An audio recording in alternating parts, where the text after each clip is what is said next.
moderator. Now, AARP is here tonight because we think that the cost of health care, and we think that our members who are on Medicare are paying 30% of their income just for the co-pays and drugs that they need. We know that those members who are not on Medicare are paying, actually we're paying 16% of our whole wealth in this country, and really other countries are paying about 10%. We can't do there and still be competitive as a country.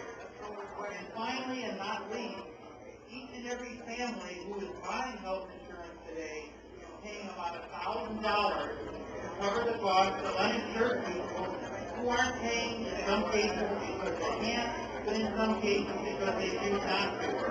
We need a health care system that changes and has people pay what they can afford to pay, but also get the care that they need.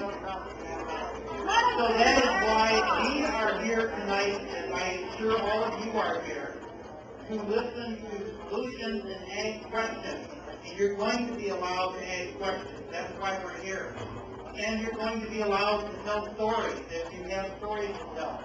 Because John Dingell is going to be the decision maker, and he needs to hear those stories, and we need to ask him questions to understand what kind of solutions we have to offer.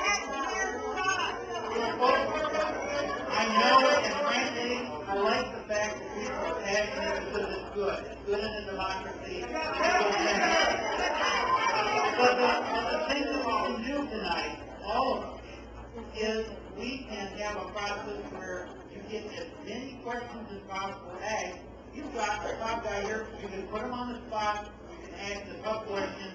If we cooperate, we're going to collect those cards, and the more workmanlike we can be, the more questions are going to get answered. And then the second group is going to come in, and they're going to get their shot. So that's, I think, a fair process. This is a good chance. So we want to have a process where I will take the questions, and then I will ask them to Congressman Dingell. And I guess the final thing to say is if you can keep those questions as short as possible, we'll get more questions, you'll get more answers, and I think that's good for everybody. Now, what we want to start off with is a story, and right away we want to hear from somebody in the community about insurance problems. And it's my pleasure to introduce Marsha Boehm, who works at a local university, is a small business owner, and has a story to tell. Set up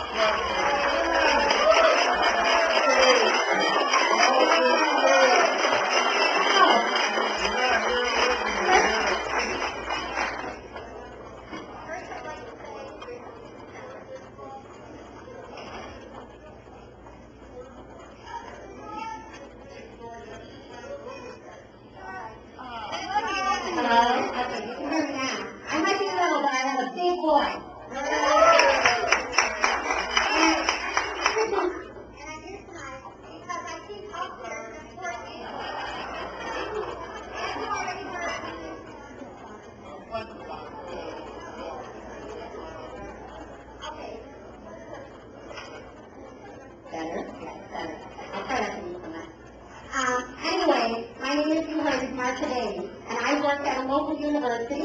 I'm an off-campus coordinator and a faculty person, so I teach and help educate your kids and maybe some of you.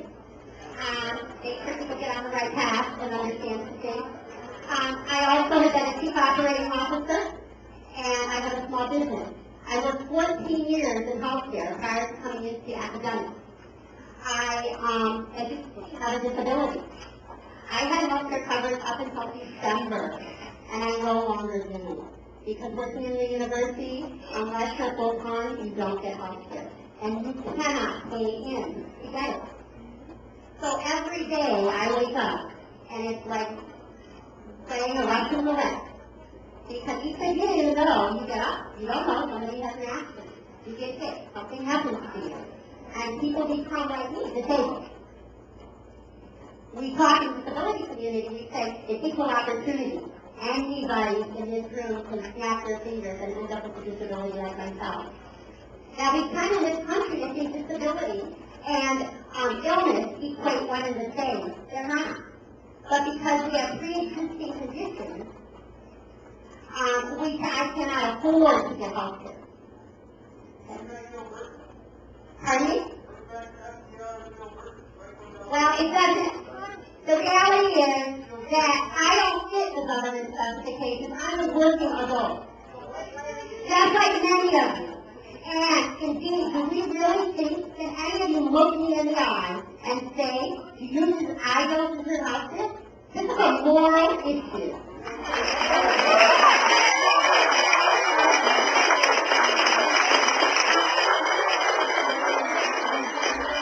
I have been blessed to travel out of the country in the past, and we are one of the only countries that do not provide for all of its people. And if we do not ask this, are you willing, does it make more sense for someone like myself to quit my job and go on Social Security, and then you're paying for me anyway? So think about it.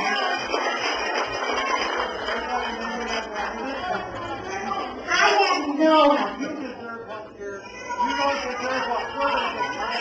And I think everyone, I'm thrilled that so many of you are here, and that you're willing to talk about the issue. But I challenge you to think about what you're listening to.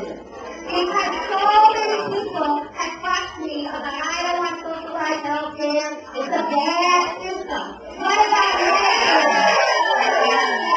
Medicare is a good system and it's helped our seniors. So again, I challenge you to look me in the face and tell me that you deserve it, and I don't.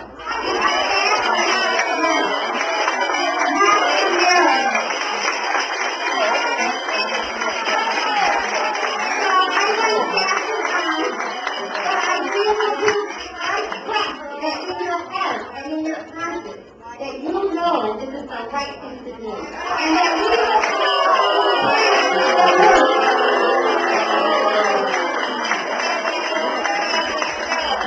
Thank you very much.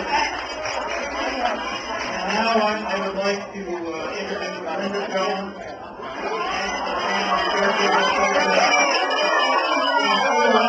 Congressman Dingell, and then like this.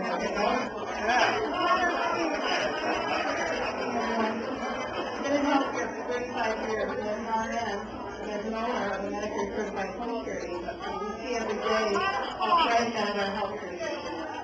And so I think tonight, everybody needs to hear what this bill means from Congressman Dingell, but what also it doesn't mean. Because I know I have been getting hit with tons of emails and propaganda, and I'm not sure that all those things are accurate in this bill. So I hope your questions get answered.